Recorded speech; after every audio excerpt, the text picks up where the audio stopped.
പ്രിയപ്പെട്ട ശാരദാമ്മ, ചലച്ചിത്ര അക്കാദമിയുടെ chairperson doctor Resul Pookutty, secretary C Ajoy, വേദിയിലും സദസ്സിലുമുള്ള ദിവ്യ എസ് അയ്യർ IAS അടക്കമുള്ള പ്രിയപ്പെട്ടവരെ, ജനപ്രതിനിധികളെ, സഹോദരി സഹോദരന്മാരെ, സുഹൃത്തുക്കളെ, മലയാള സിനിമയുടെ വിവിധ മേഖലകളിൽ പ്രകടിപ്പിക്കുന്ന മികവിന് കേരള സർക്കാർ നൽകുന്ന ഔദ്യോഗികമായ അംഗീകാരമാണ് സംസ്ഥാന ചലച്ചിത്ര അവാർഡ്.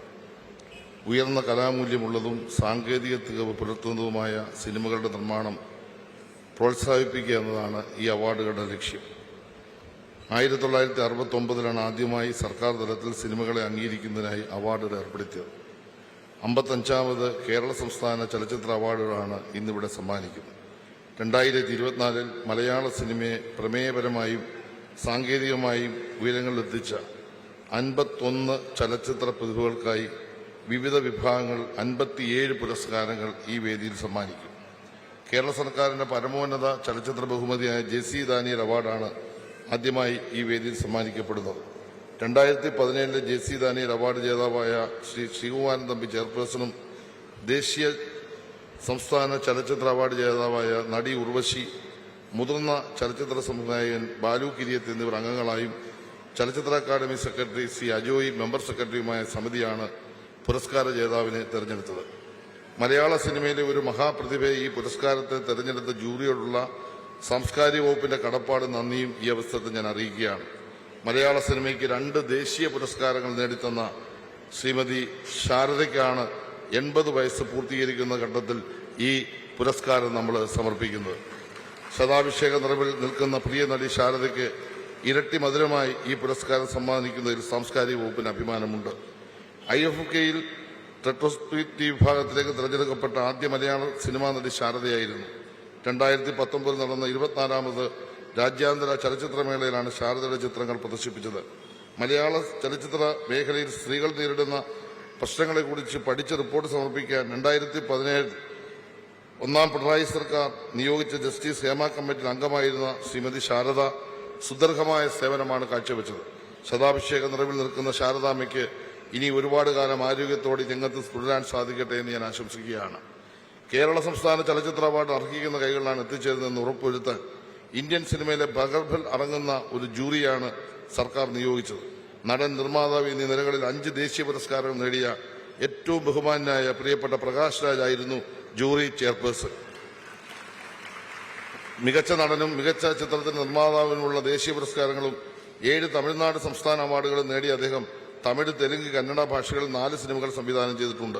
5 ഭാഷകളിൽ അഭിനയിച്ചു വരുന്ന പ്രകാശ് രാജ് 31 വർഷമായി ഇന്ത്യൻ സിനിമയിലെ സജീവ സാന്നിധ്യമാണ്. അദ്ദേഹത്തിന്റെ നേതൃത്വത്തിൽ കുറ്റമറ്റ രീതിയിൽ അവാർഡ് നിർണ്ണയം പൂർത്തിയാക്കാൻ കഴിഞ്ഞതിൽ സാംസ്കാരിക വകുപ്പിന് അഭിമാനമുണ്ട്. കഴിഞ്ഞ 5 വർഷവും കുറ്റമറ്റ രീതിയിൽ അവാർഡ് നിർണ്ണയം പൂർത്തീകരിക്കാൻ കഴിഞ്ഞു എന്നത് സാംസ്കാരിക വകുപ്പിനെ സംബന്ധിച്ച് ഏറ്റവും അഭിമാനകരമായ കാര്യമാണ്. 128 സമർപ്പിക്കപ്പെട്ട എൻട്രികളിൽ നിന്ന് മികച്ച സിനിമകളെയും അഭിനയ പ്രതിഭകളെയും സാങ്കേതിക കലാകാരെയും തെരഞ്ഞെടുത്ത് ചലച്ചിത്ര ചരിത്രത്തിൽ അടയാളപ്പെടുത്തുക എന്ന സമഗ്രമായ ദൌത്യം ആത്മാർത്ഥമായും സത്യസന്ധമായും നിർവഹിച്ച ജൂറി അംഗങ്ങൾക്ക് സാംസ്കാരിക വകുപ്പിന് വേണ്ടിയും കേരള സർക്കാരിന് വേണ്ടിയും പ്രത്യേക നന്ദി ഞാൻ ഈ അവസരം അറിയിക്കുകയാണ്. ജൂറി സർക്കാരിന് സമർപ്പിച്ച റിപ്പോർട്ട് പരിശോധിക്കുമ്പോൾ അഭിമാനിക്കാവുന്ന നേട്ടങ്ങൾ പലതും ഉണ്ടെങ്കിലും മലയാള ചലച്ചിത്രം ഒരു ആത്മപരിശോധന നടത്തേണ്ട ചില കാര്യങ്ങൾ കൂടി അതിലുണ്ട്. അന്തിമ ജൂറിക്ക് മുമ്പാകെ എത്തിയ ചിത്രങ്ങളിൽ ചെറിയൊരു ശതമാനം ചിത്രങ്ങൾ മാത്രമേ മികവ് പുലർത്തിയുള്ളൂ എന്ന് പ്രകാശ് രാജ് ചെയർമാനായ ജൂറി റിപ്പോർട്ടിൽ അഭിപ്രായപ്പെട്ടിട്ടുണ്ട്. മികച്ച കുട്ടികളുടെ സിനിമ, ബാലതാരം എന്നീ വിഭാഗങ്ങൾ അവാർഡുകൾ നൽകിയിട്ടില്ല. സമർപ്പിക്കപ്പെട്ട ചിത്രങ്ങൾ കുട്ടികളുടെ വീക്ഷണകോണിൽ നിന്നുള്ളതായിരുന്നില്ല എന്ന് ജൂറി പറയുന്നു. അഭിനയ സാധ്യതയുള്ള വേഷങ്ങൾ കുട്ടികൾക്കായി സൃഷ്ടിക്കപ്പെട്ടതുമില്ല. തുടർച്ചയായ 2ാമത്തെ വർഷമാണ് നിലവാരമുള്ള എൻട്രികളുടെ അഭാവത്തിൽ മികച്ച കുട്ടികളുടെ ചിത്രത്തിനുള്ള പുരസ്കാരം നൽകാതിരിക്കുന്നത്. 128 സിനിമകൾ സമർപ്പിക്കപ്പെട്ട വർഷത്തിൽ 6 ചിത്രങ്ങൾ മാത്രമേ കുട്ടികളുടെ വിഭാഗത്തിൽ ഉണ്ടായിരുന്നുള്ളൂ. ചലച്ചിത്ര പ്രവർത്തകർ ആത്മപരിശോധന നടത്തേണ്ട കാര്യമാണിത്. കുട്ടികളുടെ കണ്ണുകളിലൂടെ ലോകത്തെ കാണുന്ന നിരവധി ക്ലാസിക്കൽ സിനിമകൾ ലോക സിനിമയുടെ ചരിത്രത്തിലുണ്ട്. ഈ ഡിജിറ്റൽ യുഗത്തിൽ ദൃശ്യങ്ങളുടെ അന്തമില്ലാത്ത ധാരാളിത്തത്തിലേക്ക് പിറന്നു വീഴുന്ന കുട്ടികളെ നല്ല കാഴ്ചകളിലൂടെ നേർവഴിക്ക് നയിക്കുന്നതിന് ഉതകുന്ന സിനിമകൾ മലയാളത്തിൽ ഇനിയും ഉണ്ടാവേണ്ടതുണ്ട്. സിനിമയെന്ന കലയോടും സമൂഹത്തിലുള്ള പ്രതിബദ്ധത പുലർത്തി അംഗീകാരം നേടിയ 51ഓളം പ്രതിഭാധനന്മാരാണ് ഇവിടെ എത്തിയിട്ടുള്ളത്. അതിൽ ഞാൻ ആത്മാർത്ഥമായി പറയുന്ന 2 കാര്യങ്ങൾ കൂടി പറഞ്ഞ് ഞാൻ അവസാനിപ്പിക്കുകയാണ്. ഇത് ഈ ഗവൺമെന്റിന്റെ അവസാന വർഷത്തെ അവാർഡ് വിതരണമാണ്.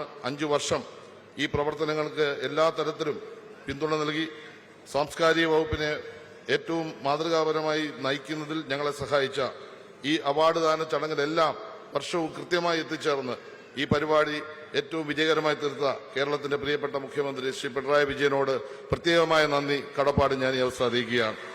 രണ്ടാമത് എനിക്ക് നന്ദി പറയേണ്ടത് മലയാളത്തിന്റെ മഹാനടൻ പ്രിയപ്പെട്ട മമ്മൂക്കയോടാണ്. ലോകത്തെവിടെയായാലും ഏത് സമയത്തും 24 വാർത്തകളും ഓഗ്മെന്റഡ് റിയാലിറ്റി പാക്കേജുകളും എക്സ്പ്ലെയിനറുകളും വിശദമായി കാണാൻ ഞങ്ങളുടെ യൂട്യൂബ് ചാനൽ നിങ്ങൾക്ക് സബ്സ്ക്രൈബ് ചെയ്യാം.